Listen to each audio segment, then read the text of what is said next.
misioneros todos que vinieron, por favor, me van a ayudar en la parte de allí de la izquierda. Se van a reunir y las personas que necesiten acompañamiento, Anderson va a estar coordinando los acompañamientos. Especialmente venga la señora que se me acercó al principio, que necesitaba un acompañamiento de tema matrimonial, lo va a hacer con Anderson y Angelita y va coordinando. Entonces, los misioneros que están en la parte de atrás, Dieguito, me ayudan, se vienen para acá y vienen la gente que esté necesitando un acompañamiento, que necesite una luz. Miren, puede que haya alguna persona en este momento que esté a punto de salirse de la consagración por una tentación demoníaca. Puede que el demonio le esté diciendo, usted no va a ser capaz, usted es un pecador, usted nunca lo va a lograr. Y a veces un solo acompañamiento es capaz de salvar esa alma. O puede que otro esté bastante confundido y que esté, digamos, con ideas en la cabeza, que le esté diciendo, mire, eso es una exageración, todo el mundo vive de una manera distinta, porque usted va a vivir así. Vaya, un acompañamiento le puede ayudar, puede recibir una luz. O de repente usted está en la consagración y está recibiendo mucho ataque en su familia, en su trabajo, y puede que usted esté haciendo las cosas mal, puede que de repente usted esté llegando a todas partes y le está diciendo a todo el mundo que son unos pecadores miserables y se van a condenar y que el demonio es el que los sostiene en pie y tienen una demoniera dentro y en cambio yo sí sé porque estoy en la consagración. Bueno, venga a ver que de pronto ha sido un poquito imprudente y le vamos a ayudar a que sea más prudente, ¿no? Uno no puede caer en soberbia espiritual. Entonces las personas que necesiten, misioneros se me van para allá, todos los misioneros se me van para allá y las personas que necesiten acompañamiento, Anderson los va coordinando y se los va llevando. Vayan haciendo una fila acá, eso. No se preocupen, hagan la fila. A veces simplemente es una duda que uno tiene, en ocasiones es un consejo que uno necesita. Vamos a hacerlo, ¿bien? ¿Quién como Dios? Y después de Dios, lección número 9, defensa de la fe. Si quisiera describir esta lección de hoy con una palabra, podría decir que es una lección deliciosa, deliciosa.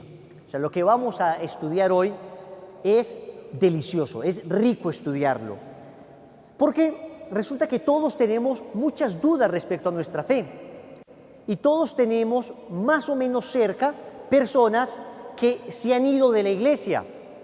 Cada vez es más frecuente que haya personas que ni siquiera nacieron en la iglesia católica. Conocemos gente en el trabajo, en la universidad, pero la inmensa mayoría de los que están en otras denominaciones, en sectas en ocasiones, son personas que fueron católicas y tienen más o menos el mismo discurso. Antes, cuando yo era católico, era un borracho, mentiroso, bebedor, mujeriego, etcétera, etcétera, etcétera. Ahora que me convertí y conocí a Cristo, pues soy poco menos que un santo. Conclusión, el problema era la iglesia católica. Conclusión segunda, todos los que están en la iglesia católica eran como yo era antes. Conclusión tercera, todos se deberían salir de la iglesia católica para volverse como yo soy ahora. Más o menos es el esquema general que siguen estos testimonios de personas que salen de la iglesia. ¿Qué decir al respecto? Les decía que es providencial que nos haya tocado la lección 9, que es defensa de la fe, justo hoy, porque litúrgicamente hoy estamos celebrando la cátedra de San Pedro. Hoy estamos celebrando, en pocas palabras, el papado, el Papa. Hoy, diríamos de otra forma, es el día del Papa. Entonces, es bastante importante. ¿Por qué es necesario una charla de defensa de la fe? Porque resulta que nuestra sociedad y la vida espiritual en general que nos rodea ya no es como la que era hace 60 o 70 años que les tocó a nuestros abuelos, que eran pueblos muy cristianos, pero además muy católicos. Todo el mundo oraba, todo el mundo iba a misa, todo el mundo era católico, todo el mundo creía lo que el padre decía, nadie cuestionaba nada. Los medios de comunicación, los pocos que había en aquel entonces, estaban pues todos muy bien alineados con el pensamiento cristiano. Entonces, en general, no había una gran necesidad de defenderse de nada. Acá éramos naciones cristianas que vivíamos una fe muy sólida, pero en una generación hemos visto cómo el cristianismo ha ido cayendo progresivamente en desuso. La práctica cristiana ha ido cayendo en desuso, ha ido creciendo al contrario un secularismo permanente, un secularismo además rampante y agresivo, antieclesial. Las diferentes denominaciones cristianas han ido creciendo en nuestros países, otrora católicos, ahora casos, por ejemplo, como Guatemala. En Guatemala, en un lapso de unos 15, 20 años, la mitad del país que era católico, se volvió protestante. Es un país donde la mitad del país, que antes era católico, ahora es protestante. Acá en Colombia también, de un 95% de personas católicas, pues ahora estamos en un 72%. Y no es que ese porcentaje haya dejado de ser católico para volverse ateo, no. El fenómeno que nos asiste no es el fenómeno del ateísmo, no. Es el fenómeno de la salida a denominaciones cristianas distintas a la iglesia. Todo el mundo diría que estuviéramos, digamos, como en palabras de Richard Dawkins, un famoso ateo, que íbamos a la primavera del ateísmo. No, no, estamos más bien en el invierno del ateísmo. La gente no se está volviendo atea, la gente se está saliendo de la iglesia para otras denominaciones. El problema es que cuando se sale también de esas otras denominaciones, cuando llega un desencanto de esa denominación cristiana, la gente tampoco se vuelve atea, sino que se vuelve indiferente. Y el problema real que estamos viviendo se llama indiferentismo religioso, que al lado de la ignorancia son tal vez los dos más grandes males que tiene en este momento la cultura cristiana. Indiferentismo e ignorancia. Indiferentismo, nada me importa. Ignorancia, no sé. Entonces dicen que un niño se le acercó al papá y le dijo: papá, ¿qué es peor? ¿La ignorancia o la indiferencia? Y el papá le dijo: no sé ni me importa. Una manera de resumirlo, ¿no? La ignorancia, no sé, y la indiferencia, no me importa. Hoy asistimos a una sociedad indiferente. Después de ese desencanto llega la indiferencia. Ya encuentras personas que dicen: creo en Dios, pero no en la iglesia. Eso es más o menos el común de nuestros amigos, el criterio común de nuestros amigos. Pues bien, en 45 minutos voy a tratar de resumir al máximo un poco los principios fundamentales de la fe y cómo defenderlos de los ataques. ¿Les parece? ¿Les gusta? ¿Quién como Dios? Y después de Dios, ¿para dónde vamos? Para el cielo.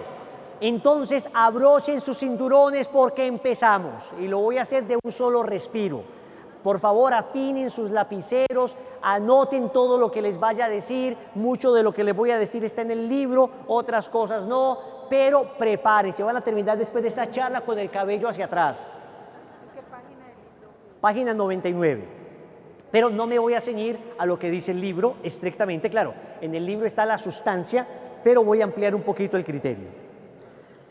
Nuestro Señor Jesucristo es Dios encarnado, Dios que se hace hombre, Dios que manifiesta en la corporeidad su naturaleza divina.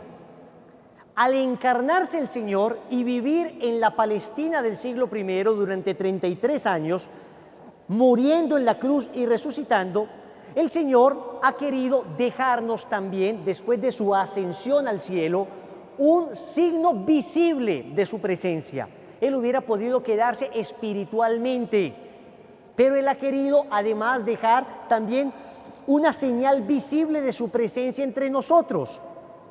Esa señal visible, ese signo visible es la iglesia.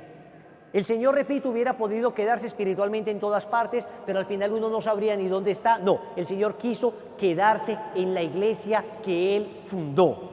En el Evangelio de San Mateo, capítulo 16, versículo 18, anoten eso, Mateo 16, 18, que fue el texto precisamente que leímos hoy en el Evangelio, en la Eucaristía.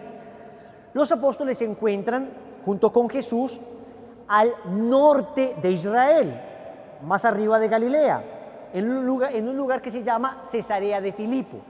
El Señor le pregunta a los apóstoles: ¿quién dice la gente que soy yo?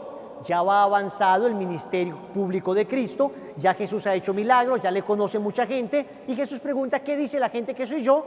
Y responden unos que Juan el Bautista, otro que Elías, otro que uno de los profetas. Y Jesús le pregunta a los apóstoles: ¿y ustedes quién dicen que soy yo? Simón, hijo de Juan o hijo de Jonás, hijo de Juan según el Evangelio de San Juan, hijo de Jonás según el Evangelio de Mateo, responde: tú eres el Mesías, el Hijo del Dios vivo. Y el Señor mira a Simón, así se llamaba Simón, y le dice: bienaventurado eres tú, Simón, hijo de Juan o hijo de Jonás, porque esto no te lo ha revelado ni la carne ni la sangre. O sea, esto no lo has dicho porque seas muy inteligente. No es una revelación natural, sino mi Padre que está en el cielo. O sea, es una revelación sobrenatural. Y yo a mi vez te digo que tú eres Pedro, que traduce piedra. Y sobre esta piedra edificaré mi iglesia. Y las puertas del infierno no prevalecerán contra ella. No dice que las puertas del infierno no atacarán a la iglesia, no, dice que no prevalecerán. Se supone que la atacarán, pero no prevalecerán. Y le dice además, te daré las llaves del reino. Lo que ates en la tierra quedará atado en el cielo, lo que desates en la tierra quedará desatado en el cielo. ¿Quién como Dios? O sea que el Señor promete la fundación de su iglesia. Digamos que no estaba fundándola en ese momento, pero sobre ti edificaré mi iglesia, promete la fundación de la iglesia en cabeza de una persona que se llamaba Simón, pero el Señor se acaba de inventar un nombre y acaba de inventarse el nombre Petrus. Petra. Petra en griego significa piedra. Eso no era un nombre. Hasta ahí nadie se llamaba Pedro. El Señor se inventa el nombre Pedro. Es como si yo te dijera a ti, ¿cómo te llamas? Simón. Hombre, ya no te llamo Simón, te llamas Varilla. Sonaría un poco raro para nosotros, pero luego el nombre Varilla se populariza y ya todo el mundo se llama Varilla Antonio, Varilla Andrés, Varilla... Bueno, así más o menos sucedió con Pedro. Pedro es un nombre que se popularizó, pero Jesús inventó ese nombre, piedra. ¿Y por qué le cambió el nombre de Simón a Pedro? Porque él va a ser una alegoría, va a ser una especie de ejemplo, una especie de signo. Entonces va a decir, te llamo piedra porque voy a edificar mi iglesia. Y se edifica sobre piedra. Él lo había dicho ya en el Sermón de la Montaña, por allá, Evangelio de San Mateo en el capítulo 8, que hay que edificar sobre piedra, porque si se edifica sobre arena, entonces viene la lluvia, viene el vendaval y se arrasa con todo. Él llama a Simón Pedro porque va a edificar sobre él su iglesia. Algunos hermanos protestantes dicen, no, Jesús le dijo a Simón, ahora Simón, yo te digo que tú eres piedra, y después se señaló al mismo, y sobre esta piedra, o sea, Jesús mismo, sobre esta piedra edificaré mi iglesia. Y yo siempre le he preguntado a mis hermanitos protestantes algo que no ha sabido responderme. Le digo, oiga, y si Jesús quiere edificar la iglesia sobre él mismo, ¿para qué le cambia el nombre a Simón? O sea, ¿con qué razón?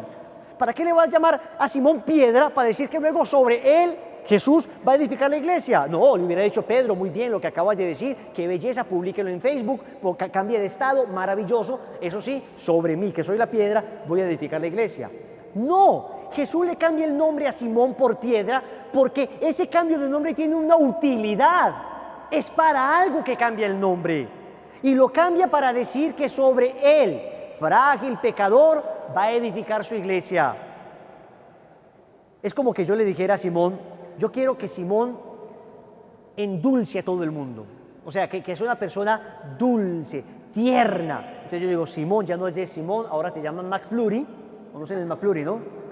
Esa cosa dulcísima de McDonald's. Esa cosa que te tomas y te terminas con un coma diabético.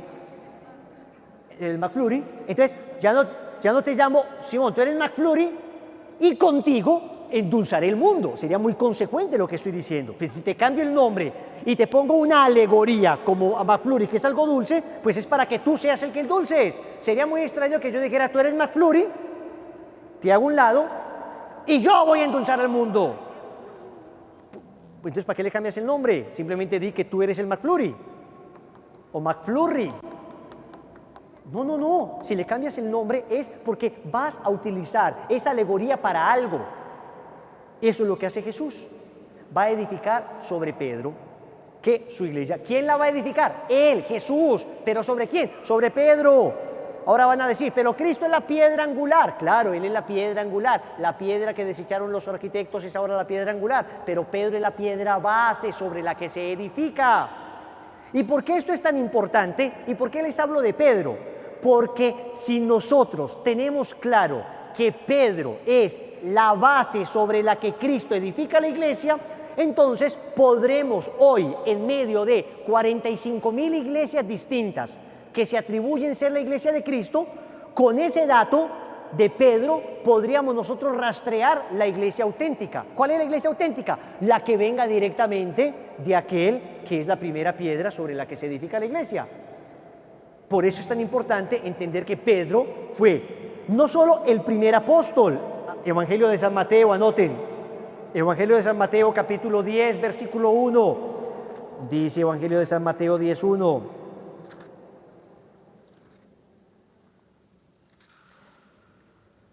Dice, Jesús llamó a sus discípulos y les dio poder para expulsar a los espíritus inmundos y para curar toda enfermedad y toda dolencia. Los nombres de los 12 apóstoles son Simón, llamado Pedro, el primero. El primero. Bueno, si el Señor va a empezar a nominar o a numerar cardinalmente a los apóstoles, debía ser, y su hermano y su hermano Andrés, el segundo debería decir, y después debería decir, el tercero, Santiago, el cuarto, Juan. No. Miren lo que dice, Simón, llamado Pedro, el primero, y su hermano Andrés, Santiago el hijo de Zebedeo y su hermano Juan, Felipe y Bartolomé, Tomás y Mateo el publicano, Santiago de Alfeo y Tadeo, Simón el cananeo y Judas Iscariote el que lo entregó. Palabra del Señor. Cuando el Evangelio de Mateo dice que Pedro es el primero, no quiere empezar a enumerar a los apóstoles, es que era obvio que le está llamando, lo está poniendo de primero. No, está diciendo que entre los 12 él era el primero.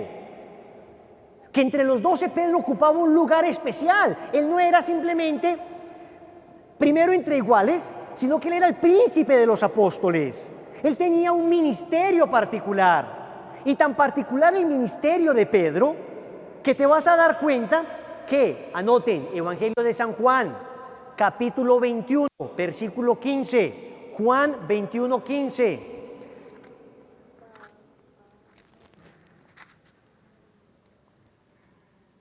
Estamos en la resurrección de Cristo, el día de la resurrección, el domingo siguiente al domingo de la resurrección. Este se llama la segunda multiplicación, la segunda pesca milagrosa. Estamos en el acontecimiento de la segunda pesca milagrosa. Y dice, después de haber comido, preguntó Jesús a Simón Pedro, Simón, hijo de Juan, ¿me amas más que estos? Respondió él, sí, Señor, sabes que te quiero. Jesús le dijo, apacienta mis corderos. Y le vuelve a preguntar, y le vuelve a decir, apacienta mis corderos. Y le vuelve a preguntar, y le vuelve a decir, apacienta mis ovejas. Ahí cambia por corderos, ovejas, tiene un significado, pero el día de hoy no es para explicar todo esto. Lo que les quiero decir es que Pedro estaba particularmente llamado a apacentar el rebaño. A ningún otro apóstol Jesús llamó y le dijo esto. Pedro estaba particularmente llamado a apacentar el rebaño. ¿Quién como Dios? Y después de Dios, ¿para dónde vamos? Pues muy bien. Van a anotar esta otra cita. Es bueno saber porque eso también se lo dijo delante de los apóstoles. Eso se lo dijo delante de los apóstoles. Exactamente. Van a anotar Evangelio de San Lucas, capítulo 22, versículo 31. Miren lo que le dice Jesús a Pedro. Simón, Simón, mira que Satanás ha pedido poder para zarandearlos como el trigo, pero yo he rogado por ti. El Señor le está hablando a los otros apóstoles, le está hablando a Pedro, por ti, para que no te falte la fe. Y tú, después que hayas vuelto, confirma a tus hermanos en la fe. Palabra del Señor. El Señor le dice a Pedro que sea él el que confirme a sus hermanos en la fe. Pues resulta que después de Pedro, San Pedro, vino San Lino. San Lino. Después, San Anacleto. Después, San Clemente. Y podemos venirnos así y llegar al Papa Francisco. En una lista de 266 papas, desde San Pedro hasta Papa Francisco, una lista ininterrumpida de papas. O sea, usted agarra al Papa Francisco, sí, se devuelve, Papa Benedicto XVI, se devuelve, Papa Juan Pablo II, se devuelve, Papa Juan Pablo I, se devuelve, Papa Pablo VI, se devuelve, Papa Juan XXIII, y te sigues devolviendo y llegas a Pedro.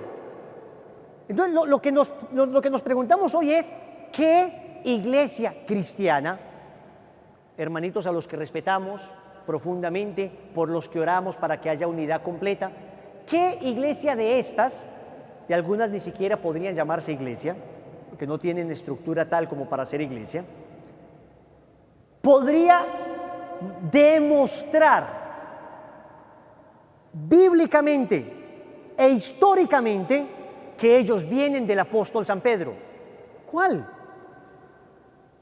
Yo he tenido la oportunidad de estar en Roma, no sé si 10 o 12 veces, una gracia de Dios muy grande, pero solamente una vez, tuve el regalo de Dios de entrar a un lugar que se llaman las Iescavi di San Pietro, las excavaciones de San Pedro. Debajo del Vaticano hay una necrópolis completa, porque de hecho el Vaticano en el siglo I no era lo que vemos ahora, no era la Plaza de San Pedro con la Basílica de San Pedro, no, el Vaticano era un cementerio, y era un cementerio, pues precisamente ahí fue que crucificaron a Pedro al revés, y ahí es que estaban los restos del apóstol San Pedro, por eso el Vaticano se erigió en el lugar donde está. Pues resulta que sabíamos que los huesos del apóstol San Pedro estaban en el Vaticano, lo supimos siempre. La primera iglesia del siglo IV fue la iglesia de Constantino, la iglesia constantiniana, el primer Vaticano que hubo, pero después en el siglo XV y XVI se reforma y se hace el actual Vaticano. Y resulta que sabíamos que debajo del altar principal de la iglesia de San Pedro estaban los huesos del apóstol San Pedro, lo sabíamos por tradición, pero nadie nunca se había atrevido a hacer unas excavaciones para ver si estaban allá. Pablo VI se atrevió a hacerlo. Es decir, nosotros somos la generación, porque Pablo VI es de hace nada, somos la generación que nos tocó confirmar con la ciencia lo que las generaciones pasadas creyeron por la fe. Las generaciones pasadas estaban seguras que ahí estaba San Pedro.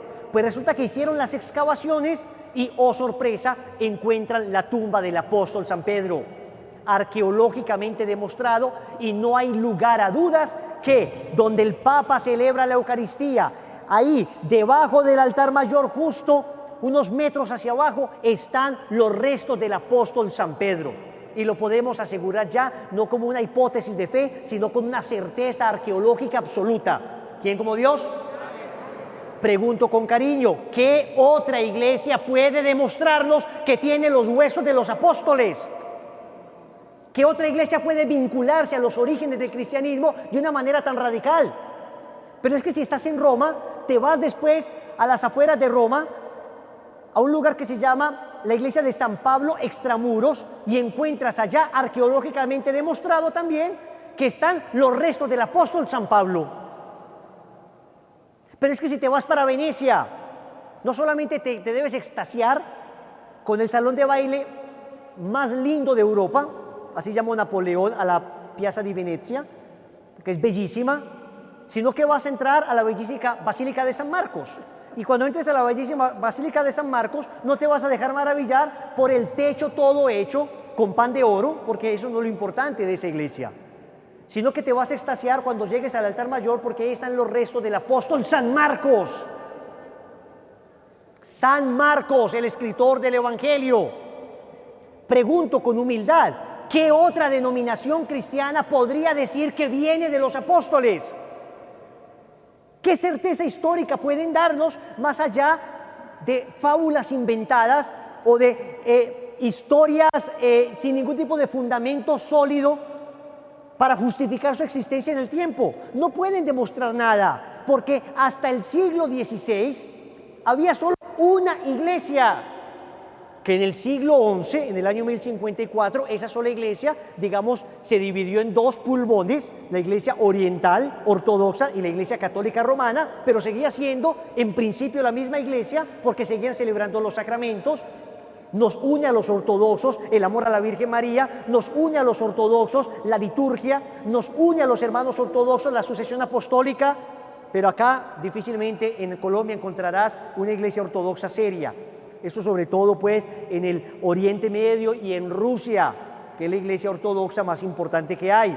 Y también hay unos patriarcados en algunos países de Oriente Medio. Mosul, por ejemplo, es un patriarcado, el patriarca de Constantinopla, en fin, hay unos patriarcados muy importantes.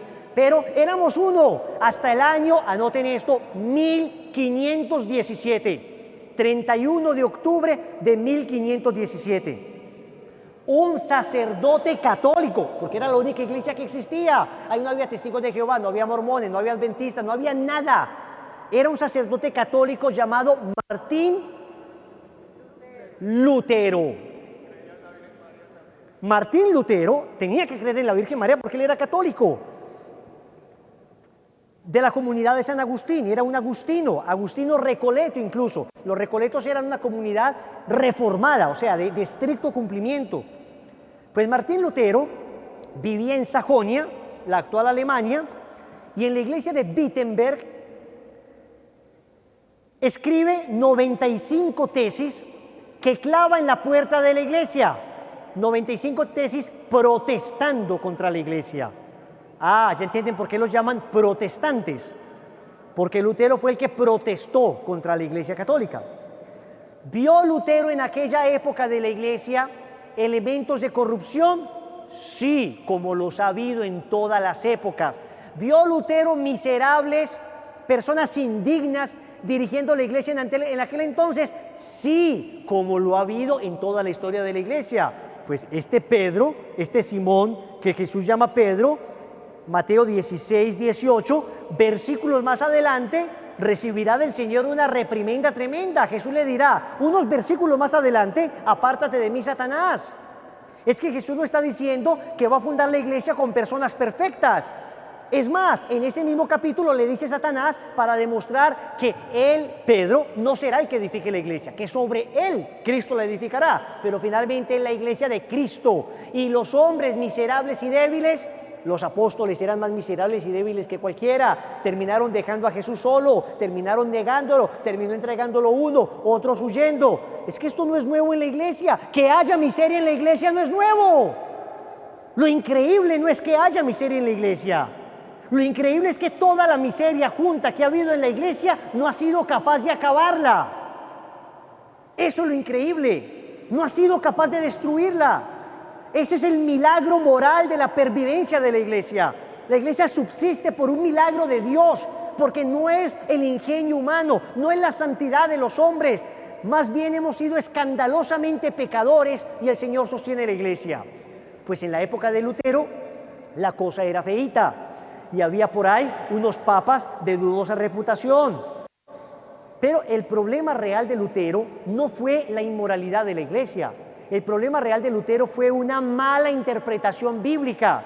Lutero era profesor de Biblia en la Universidad de Wittenberg, en Alemania, en Sajonia, y tomó el texto de Romanos, él era profesor de la carta de los Romanos, tomó el texto de Romanos 3:28 y lo interpretó mal.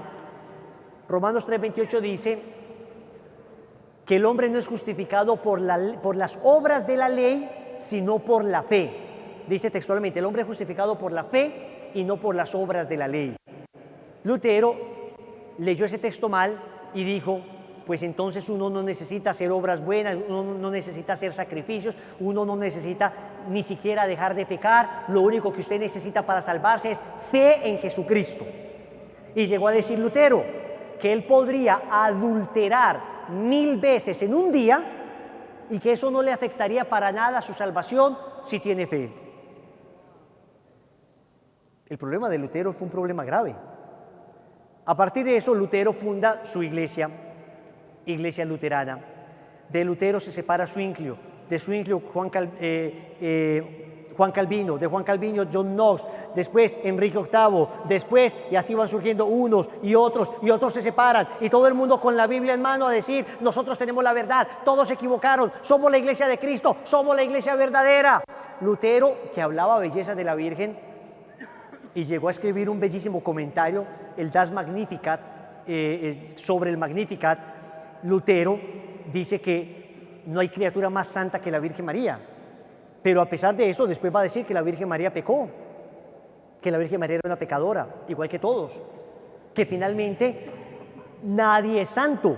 O sea, Lutero tiene de hecho muchas inconsistencias en su doctrina. Cuando tú estudias detenidamente a Lutero, te das cuenta que él evoluciona mucho en sus ideas, que ahora dice una cosa, después va a decir otra, después va a decir otra, y finalmente uno no termina de saber bien en qué creía Lutero. Y el problema con Lutero es que se inició el protestantismo. Antes de Lutero, Iglesia Católica. Después de Lutero, 40.000 iglesias distintas, desde los nombres más sofisticados hasta los nombres más graciosos. Iglesia, el sombrero de Dios.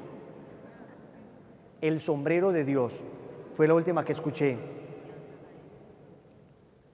Entonces, hoy tenemos 40.000 denominaciones distintas y todas defienden con la Biblia ser la verdadera. Lo que hay que decirle a estos hermanitos es lo siguiente. A ver, demuéstreme usted históricamente que ustedes vienen de Cristo. Muéstrame su sucesión apostólica.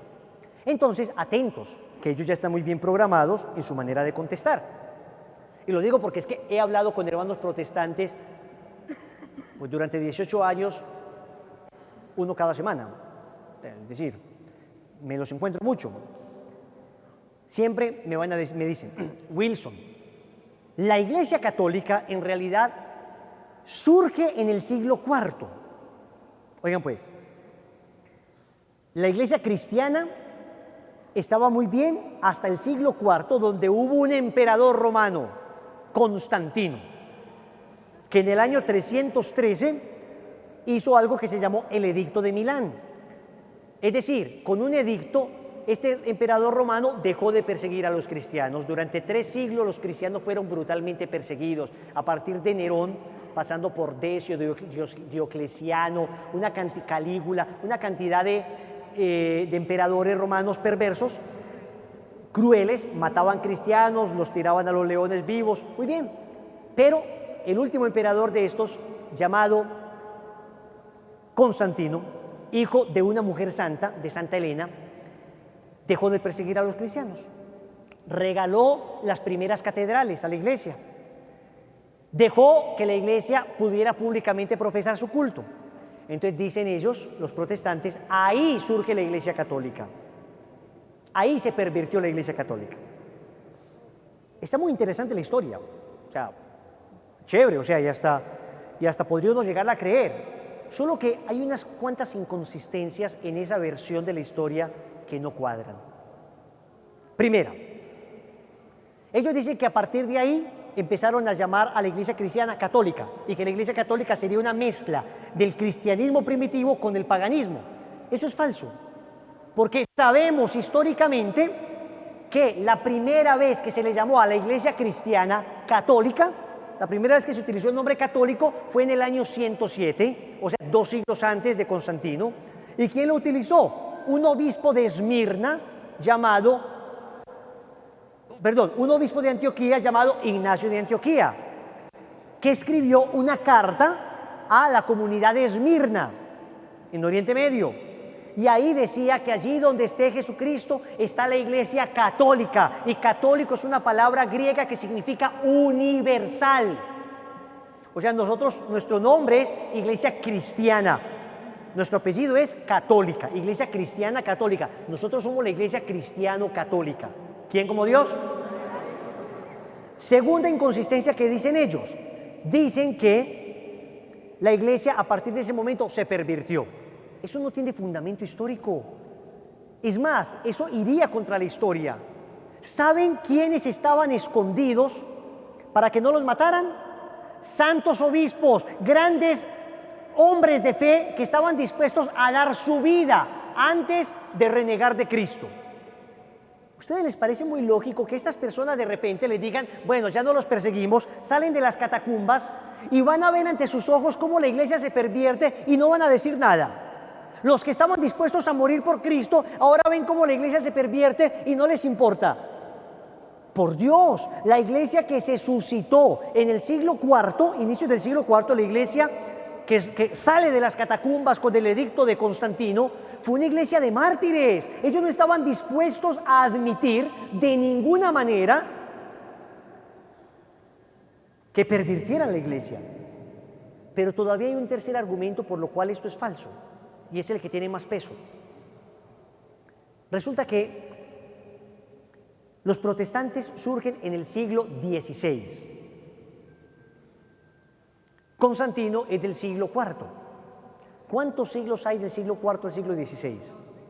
12 siglos. Muy bien. Si lo que dicen nuestros hermanos protestantes, que la Iglesia Católica es la perversión del cristianismo, si eso fuera cierto, nos metemos en un grave problema, porque Jesús entonces sería un gran mentiroso. ¿Y por qué Jesús sería un gran mentiroso? Porque Jesús prometió que las puertas del infierno no prevalecerían contra la iglesia. Y, oh sorpresa, en el siglo IV las puertas del infierno prevalecen contra la iglesia y durante 12 siglos, hasta que surge el protestantismo, que sería entonces la versión original del verdadero cristianismo, ¿no? Durante 12 siglos la iglesia se pervirtió y durante 12 siglos la gente se condenó. Díganme ustedes, de 21 siglos que lleva el cristianismo, ¿a ustedes les parece que la promesa de Jesús se cumple si decimos que de 21 siglos que lleva el cristianismo, resulta que 12 siglos la iglesia se dañó? O sea, 9 siglos la iglesia va bien y 12 siglos la iglesia se dañó. ¿A ustedes les parece que eso es como muy matemático decir que las puertas del infierno no prevalecieron contra la iglesia? Pues perdónenme, si yo le digo a cualquier persona que la iglesia que Cristo prometió que no se pervertiría, se pervirtió durante 12 siglos, pues entonces mi compadre es muerto. ¿Quién va a creer en la Biblia? La Biblia carece de fundamento de verdad, porque la Biblia terminó engañándonos. Si se pervirtió la iglesia, apague y vámonos. ¿Qué trato de demostrarles con esto? Que es imposible que se hubiera pervertido la iglesia católica o la iglesia cristiana en el siglo IV. Imposible. La iglesia cristiana del siglo IV es la misma iglesia cristiana del siglo XXI, la iglesia cristiana católica, y es la misma iglesia cristiana del siglo I, la única que fundó Cristo. ¿Quién como Dios? ¿Quién como Dios? Además, nuestro Señor dijo que sobre esta piedra edificaré 1000 iglesias. ¿Lo recuerdan? 1000 con L, 1000 iglesias. A mis con S, mis iglesias. No, mi. ¿Y qué diferencia hay entre mi y mis? Que mi es singular, mis es plural, 1000 es bastante plural. O sea que el Señor no dijo que fundaría 1000 iglesias. El Señor dijo que fundaría ¿cuántas? Una iglesia. Ok.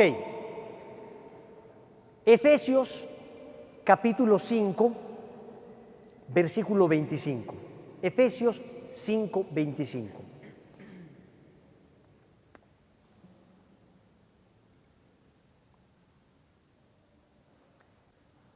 El apóstol San Pablo dice que la iglesia es la esposa de Cristo. Anoten eso.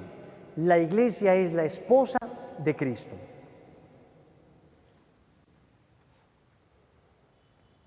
¿Saben por qué nosotros no podemos admitir, aunque lo quisiéramos, qué rico poder admitir que todo el mundo es la iglesia de Cristo y que se acabó y todos nos queremos y nos abrazamos y bueno, dejamos la pelea? No, pero es que la razón por la que no podemos admitir que otras iglesias son la iglesia de Cristo, por lo menos en plenitud, y debemos admitir que hay una sola iglesia, es por lo siguiente: ¿cuántas esposas puede tener una persona? No falta el chimbenguenchón que diga 5. No, no, no. ¿Cuántas esposas puede tener una persona? ¿Cuántas? ¿Y cómo se le dice al hombre que tiene una esposa y tiene por ahí 5 o 6 amantes? Promiscuo, polígamo, están muy cultos. Perro, acá ya perdimos la cultura. Porquería inmunda. Acá ya, rata inmunda, animal rastrero, acá ya salen las heridas. Muy bien. Pregunto, si Cristo tuviera varias esposas, ¿a Cristo le salen esos adjetivos calificativos tan decentes? O sea, podríamos decir que entonces Cristo es un polígamo, un perro, un adúltero. Pues, ¿a alguien se le ocurriría pensar eso? Decir que Cristo tiene varias esposas, porque eso significa decir que tiene varias iglesias, que todas las iglesias son iguales. No, no, no, espérate. A ver. Significa que todas las esposas de un hombre son iguales. ¿Les parece muy lindo eso? O sea, que ustedes vengan, que yo les presente acá a mi esposa Liliana y a mis otras 5 esposas. ¿Les parecería muy lindo eso? Y si ustedes lo vieran mal en un pecador como yo, pues ¿cómo lo ven en Cristo? Que es Dios, la pureza encarnada. ¿Saben por qué uno tiene una sola esposa? Porque el amor es fiel. Característica fundante del amor, la fidelidad. Un amor conyugal a varias personas no es un amor conyugal auténtico, porque no es un amor conyugal fiel, carece de la nota de la fidelidad. Cristo, dice San Pablo, amó a su iglesia y se sacrificó por ella para hacerla santa e irreprochable ante su presencia por el amor. Entonces, los hermanitos que dicen, llegan a la casa, ¿cómo te va, hermano? Muy bien. Hermano, yo veo que tú crees en Cristo. Y uno en la casa, sí, claro que creo en Cristo. Pues muy bien, hermano, yo te vengo a hablar de Cristo. ¿Me dejas entrar? Claro que sí, hermanito. Bien pueda, entre. Entra. Y usted tiene ahí el Sagrado Corazón en la sala. Usted tiene el altarcito de la Virgen del Carmen en una esquinita, o de María Auxiliadora. Y usted tiene su Biblia en un atril bellísimo, una Biblia de borde dorado, con la página en el Salmo 91 tostada, porque hace 4 años que no la toca. De hecho, usted intenta pasar la página y se le queda con el pedazo, la hoja se ha quebrado, se ha tostado. Y el hermanito comienza a decirte, mira, nosotros somos cristianos como tú. Y yo no vengo a hablarte mal de ninguna religión, sino que vengo a hablarte de Cristo. Entonces, hasta ahí uno, qué chévere, maravilloso. Porque el argumento es el siguiente: ninguna religión salva. El que salva es Cristo. Ahí ya uno está diciendo amén.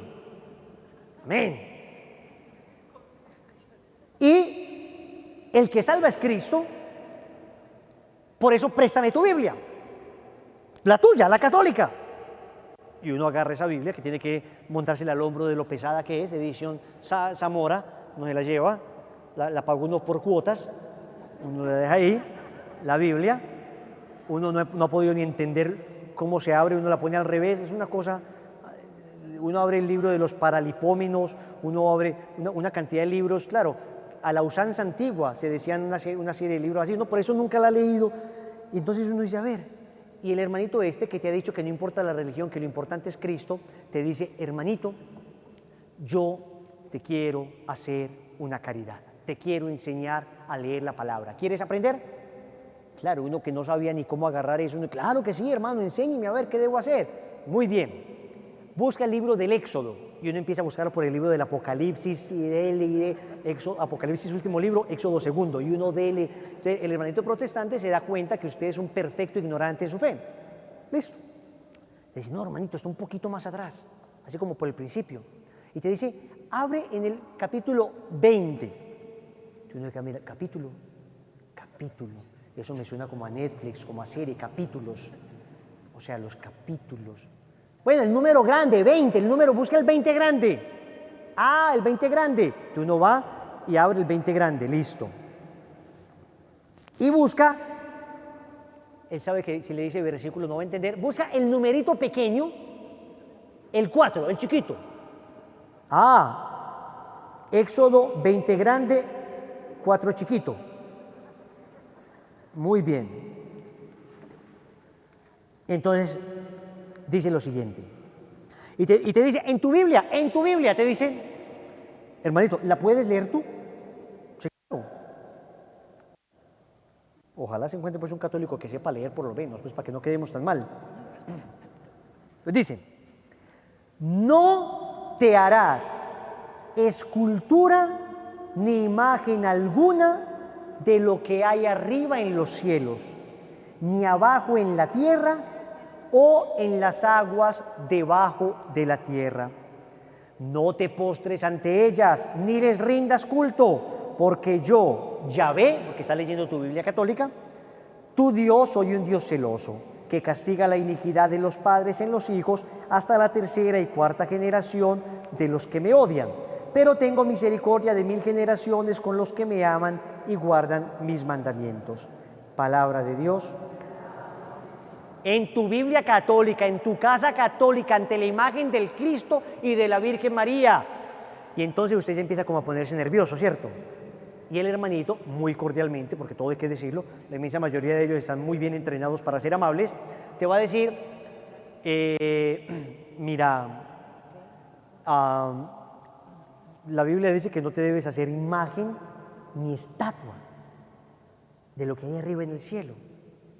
Y yo, con todo respeto, quiero decirte que, ¿tú en qué iglesia estás? En la católica, la de la parroquia, la de las empanadas esas de la parroquia, muy ricas, unas empanadas solo vaticanas, solo papa.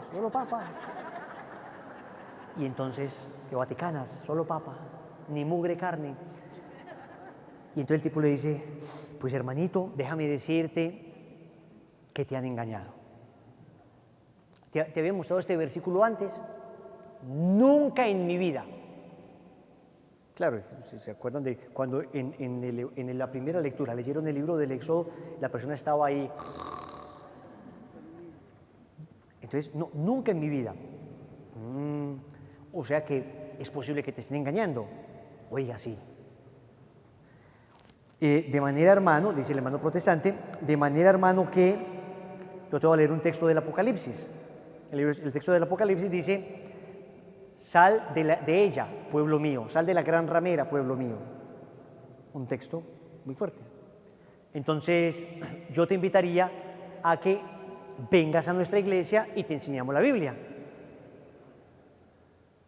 A ver, al principio no, que lo importante no era la religión, lo importante era Cristo. No me has hablado una sola palabra de Cristo, pero al contrario, me has hablado muy mal de mi religión. Y ahora me estás diciendo que lo importante no es la religión, pero mi religión no sirve, pero en cambio la tuya sí sirve.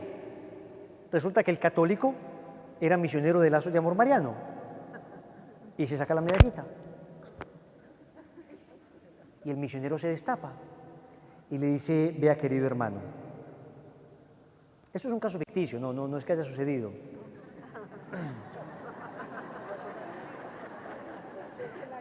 Cualquier parecido con la realidad es pura coincidencia. Vea, querido hermano, usted sea sincero. Entonces te va a decir, es que yo también era católico, y cuando yo era católico yo era borracho. No, venga. Lo primero es que no me venga a decir mentiras acá. O sea, perdóneme, pero usted nunca fue católico. Usted no me diga, cuando yo era católico. A ver, ¿usted era católico? Dígame cuántas veces se leyó el catecismo de la Iglesia Católica. Bueno, dígame en qué partes está dividido el catecismo. Dígame las 4 partes del catecismo. Dígame en qué curso bíblico de la parroquia estaba. Dígame a qué parroquia asistía. Dígame cuántas veces fue a misa y se la pasó despierto. ¿Usted era católico? Dígame las 14 obras de misericordia.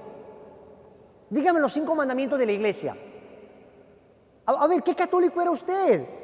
No diga mentira. O sea, usted tiene todo el derecho a creer en lo que quiera, pero no ande por el mundo diciéndole a la gente, cuando yo era católico. Eso es mentira. Usted jamás fue católico.